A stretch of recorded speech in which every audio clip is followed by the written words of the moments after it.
All right, we're here in Genosis, and I'm with our QA lead, Johnny Szary from LucasArts, and Holger Schmidt, who is the lead engineer or lead programmer in old terms on this project and on Rogue Leader and on a lot of other Factor 5 games. First of all, Holger, what's unique about Rebel Strike in general as a game, and also specifically the challenges as opposed to Rogue Leader or Rogue Squadron? Well, the biggest challenge was taking the old game, which was already pretty nice, and upping the ante and making it bigger, better, and bolder. And all the while, I mean, this game is really, really huge. We took the old game and we basically added a whole other game to it. So that was one of the biggest challenges. And you didn't only take the old game, but I think one of the questionable decisions in the development process was that we absolutely insisted on rewriting the complete engine, right? Which took a lot more time than expected.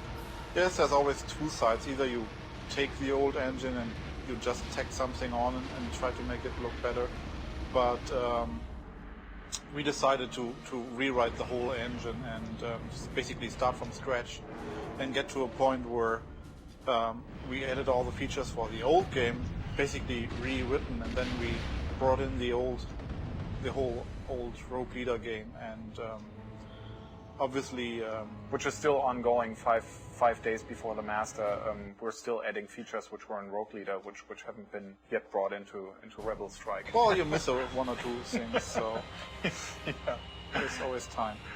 Johnny, last game was QA'd by Chuck, who worked with us also on Battle for Naboo. This is the first time we've worked together. So what was difficult? What was good about the experience?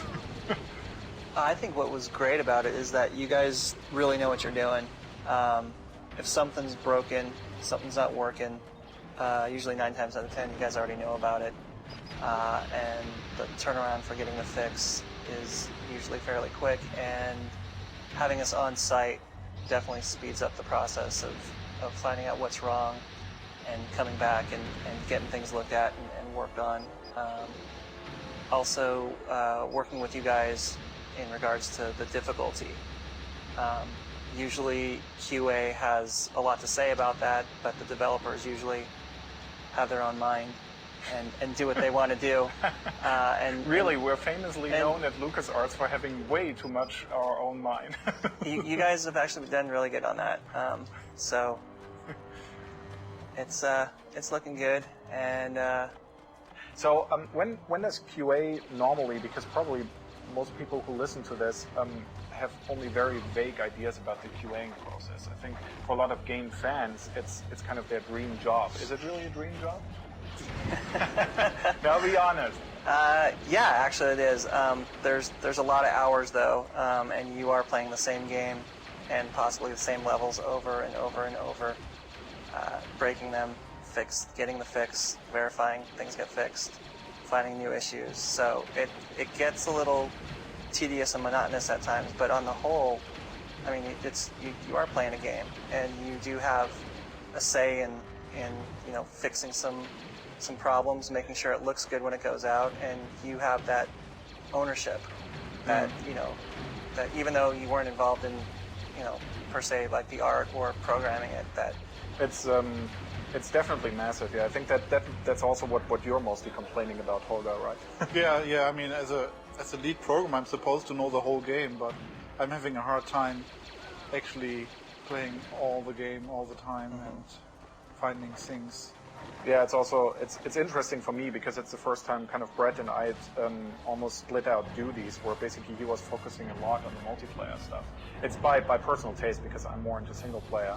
But Brett absolutely wanted to focus on the multiplayer. So over some stretches of the project, I mean, for 2 weeks or something, I wasn't in the loop at all, which I never had on a game of mine in the past. What was going on with a whole chunk inside the game, so which was sometimes problematic. I mean, our sound guy Rudy got affected by it because since I wasn't on top of which craft were actually in the versus mode, which were different craft than were in the single player mode. I was way too much focused on the single player mode, and Brett didn't think about audio, which you can't really blame him for it because he isn't constantly on site here. But that way we had the craft actually slip through our cracks, which didn't have sound effects, things like that. So the size of it is scary, yeah, definitely.